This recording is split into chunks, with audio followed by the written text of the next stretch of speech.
Hello everyone. Today we have our guest speaker Dr. Malters, who is one of the phenomenal anesthesiologists. Welcome my friend Dr. Malters. How are you doing today? I'm good, and thanks for the cool introduction. Very welcome. Yep. Today we are going to discuss on a very lighter note, how your life look like. I just want to walk into one of your best days. How does your life look like? When you become a doctor, you see people die, and you realize that tomorrow is not promised and every day is a gift.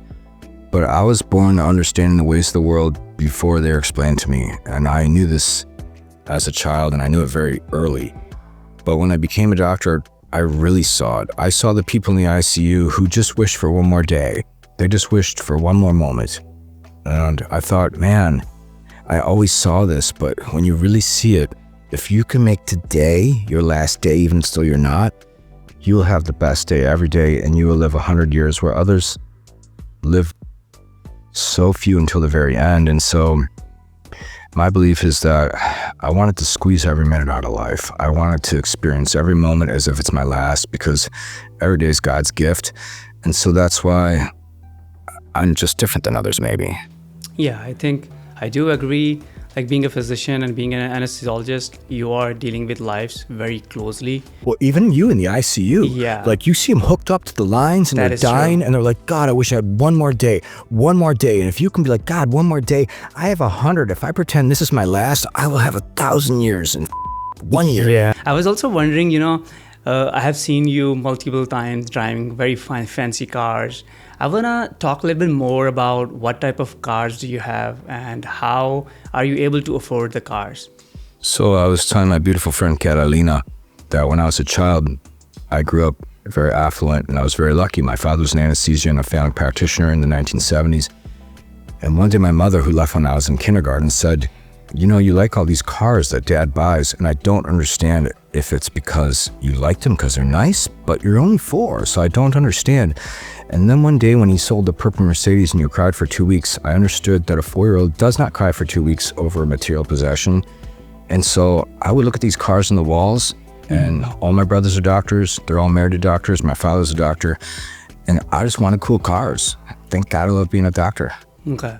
So I've seen you in one of the very fancy BMW. Do you want to tell a little bit more about what type of car that is? Well, in the doctor's lot, I would daily drive 4 different types of Ferraris over the years, 4 different McLarens, 5 Bentleys, Aston Martins, all the beautiful creatures that I always wanted.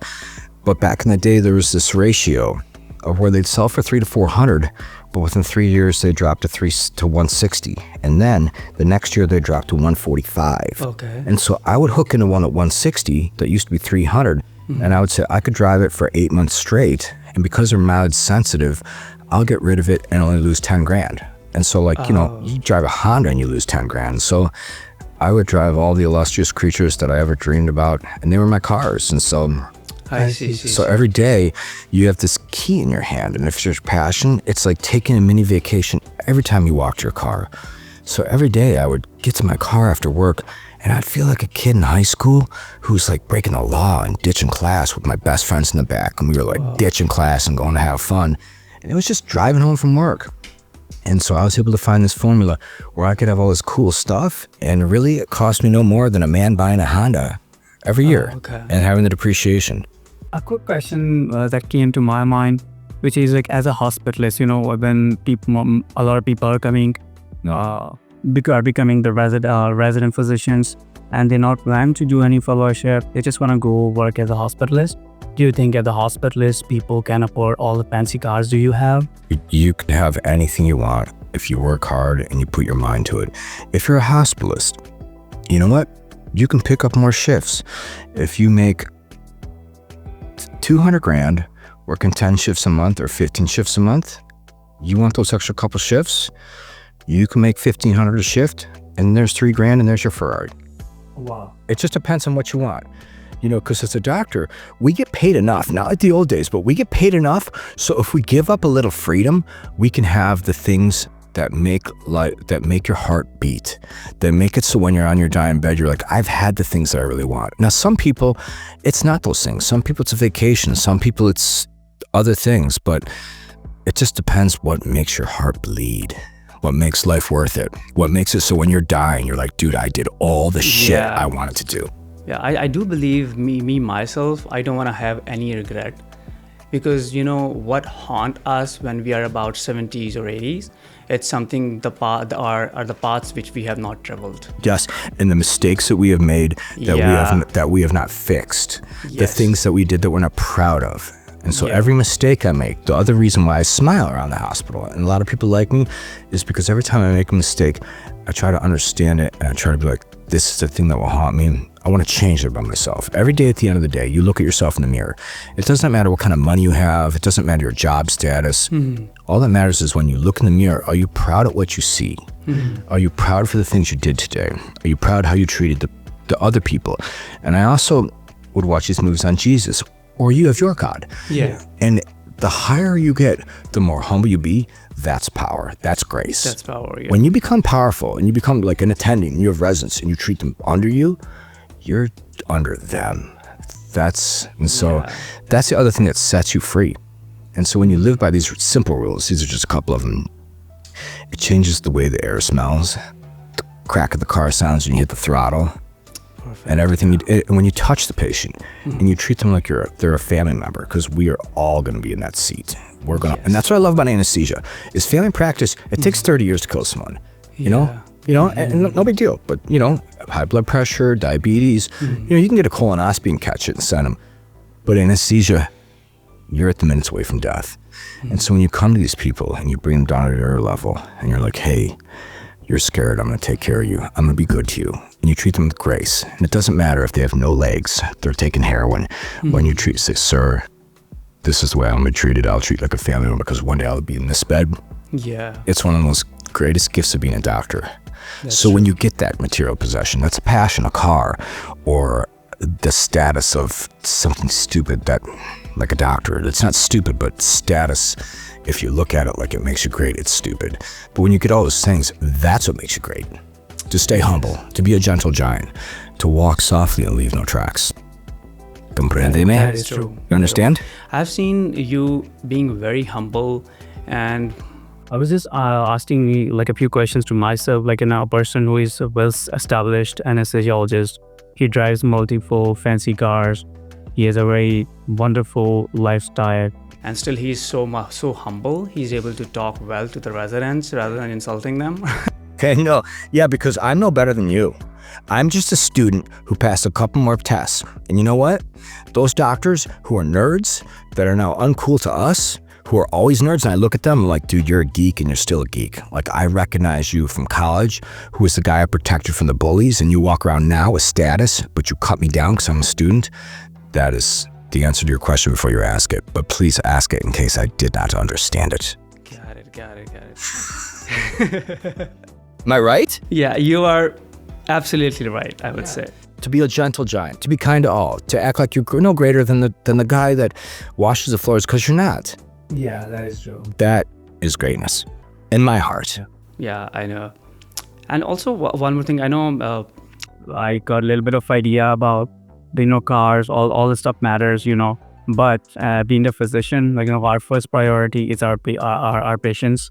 We wanna work for them, we are near for them, and we are doing our best to, not our best, people, when we are seeing that guy, we are doing our best. That gives us a gap. We are always improving. We want to do our best to just provide one of the best patient care. we are doing, and we want to do more. As we'd want on to us. Go on. Yeah, Yeah. that's true. I was also wondering, a lot of people, they would also be interested in, like, how much does the mortgage for like a fancy car, Ferrari or Bentley, how much do you think is like a monthly mortgage for each of these cars? Okay, so you want to take a finance on a 120,000 car at 60 months with 6% financing? It's probably going to be like $1,800 a month. I mean, you want a $250,000 loan, it's going to be about $3,400 a month. But the idea is, it's like renting a condo. It's not how much it costs. It's how much you lose at the end of the day when you turn the keys back in. And so you want to look at the depreciation curve. And so, like, when a car costs like for instance, my M8 competition, it's 170 grand. I picked it up for 97,000, 2 years old with 2,000 miles. But then what I did is I look and I said, okay, mine's a 2022. What are the 2021s going for? Okay, they're going for an 85. What are the 2020s going for? They're going for 75. So I'll see where the depreciation curve begins to plateau off and where the floor is. And so you invest in the disinvestment when the disinvestment's at a minimum by watching the depreciation values per year per mile. And like some cars, like you can buy like an S65 Mercedes, checks in at 230. And you're thinking, shit, I got a badass deal. I'm getting this motherfucker for like 110 and it's 3 years old. Oh yeah? 3 years later, it's 60. 4 years later, it's 30. Okay? You hook into a Bentley, that's 300, and you're like, 140. 2 years later, it's 120. A year later, it's 110. So this, but you have to compare generations. Like if one's a certain generation, but then one's the older generation, you can't compare it because they're two different cars. But that's how you start to value the depreciation scale and where it's smart to buy and where it's smart to not. Now, political things have changed and the US dollar has gone bad. And so the only thing that's worth something is things of gold and cars, because you can sell them throughout the world. And so cars that like a McLaren would check in at 330 and within 3 years you'd get it for like 150, 160. But now they're holding around 220, 230. And the thing is you can put a ton of miles on them and they still hold value. And it's because assets have now changed and the paper dollar is worth nothing. Yeah, so absolutely. Once that starts to change and America turns around and the paper dollar has value and the world begins to respect the paper dollar, then you'll see these cars drop in value but still retain money where you don't lose, because you're buying in at a super high inflated price because the dollar's worth nothing, but around the world that car's worth something. I see. And so that's why it's a very volatile time to buy right now. But once we're blessed with someone that keeps America safe and keeps the money, what the money's supposed to be, that $100 bill is only $100 because you're supposed to back it up with value. Now, when you print 100 million of those $100 bills, everyone knows that $100 bill is worth $70. You know what the petrodollar is? It means the world has to buy oil with United States dollars. It doesn't matter where you come from, Russia, Indonesia, whatever. They show up to buy oil, they got to take their rubles, they got to take whatever, and they have to turn into dollars to buy gallons of oil, okay? I see. Now, because we've destroyed the American dollar so much that people don't even want to wipe their ASS with it. So what they're going to do is they're going to make it so you buy oil now in rubles, you buy oil now in whatever, and everyone has their own currency based on devaluation of the dollar. And when the petrodollar is no longer the American dollar, you will see your bread go to 20 cents a loaf. Your cheeseburger goes to 30. So these times may change. We will see. It depends who's the guide of our ship and what he does with it. He or she. That is true. Maybe it's a she. I mean, she's badass, man. So go on. Dígame. So do you think the new leadership of President Mr. Trump of United States of America is going to do anything better as compared to the previous presidents? This is what I think. Anyone who loves the American flag, anyone that stands up for American values, we work in a safety net hospital with the poorest of the poor. Do you know that their benefits are less than what the benefits are that people that are pouring into our country? Because when the people that pour into our country that are taught the words to say to get asylum from like problems, they're taught and fed words to say to get into our country. They're given privileges above our people in this community, the African Americans that are poor, that need money. They're given entitlements and things above those Americans, while our Americans and our vets sleep on park benches. So I'm not saying I'm for one person or another, but I am for someone who puts Americans first, the people that die for our country, the people that we take care of in our hospital. Yeah. Who are hungrier and starving more than anyone. They come first. This is America. America comes first. That doesn't mean that everyone else becomes third or fourth. They can come first and 1 millimeter behind, but they're Americans. We should take care of our own, especially those people that come back with their legs blown off, who fought for the flag. That is true. And then you see some guy wiping his ass with that flag. And you're like, that's very disrespectful. Dude, if I came to your country, I would respect your country. Like if I went to Egypt, and I'm Jewish, and I am, but I don't practice it. Should I tear down the pyramids because they were built by my slaves? No, I should leave them so that others can say, wow, this is what we should and shouldn't do. When there's statues of Hitler, they should be left up so we're like, dude, this is what danger looks like. That is true. So, like, whether I believe in this person, that person, I believe in the police because they take care of us. Not the ones that don't. The ones that don't should, they should be vetted out, just like bad doctors. You know what I mean? That's what the USMLE is for. Yeah. You know what I mean? I mean, and so, who does the right things for the people that live here and the people that work here and the people that serve here? They are first in line, not the rich ones, the ones that are poor, the ones that are needy. yeah. They need it more than the people that come across a boat but are like, hey, you vote this way, we'll give you free shit in front of the Americans that hurt. I don't vote for those people. I vote for the one that puts the Americans first. And I don't know who that is, but you may know. Perfect. Yeah. And when I came to the US, even before that, I was one of the person who used to admire Elon Musk, And I never knew that he's one of the richest person before I started admiring him. For example, I was admiring his not just because of the financial aspects. Yeah. But Money means nothing. yeah, money is It's here. it's here. It's always. And I admire a person. I go into the micro aspects of the personality. Then you look deeper. To look deeper. Yeah, what he is doing, and I'm not only looking what he is doing right now, I'm looking the trajectory, what he's gonna do in the next 10 years. Yeah. And And man are up too. Not only that, but you're not looking at what the news feeds you, because the news is owned by one branch of one system of one political party that indoctrinates and feeds you and intoxicates you. If you want to look like a doctor, you learn the disease itself. You don't just hear it from someone and say, oh, that's the way it works, like an idiot that watches TV and gets fed false indoctrination. you know what? I don't even believe in the news or what's coming in the news or social media. The reason is because, as a human being, one of my traits which I have built over time is like observe people, not just like physically, but sometimes when they appear on social media, might be what they are saying from their mouth, to just see the micro aspects, what exactly this person to is. watch what them does under this the mean. sheets when other people That are. is true. To see the Senate hearings when they have someone on trial and everyone's like, why did you do this? Who's your boss?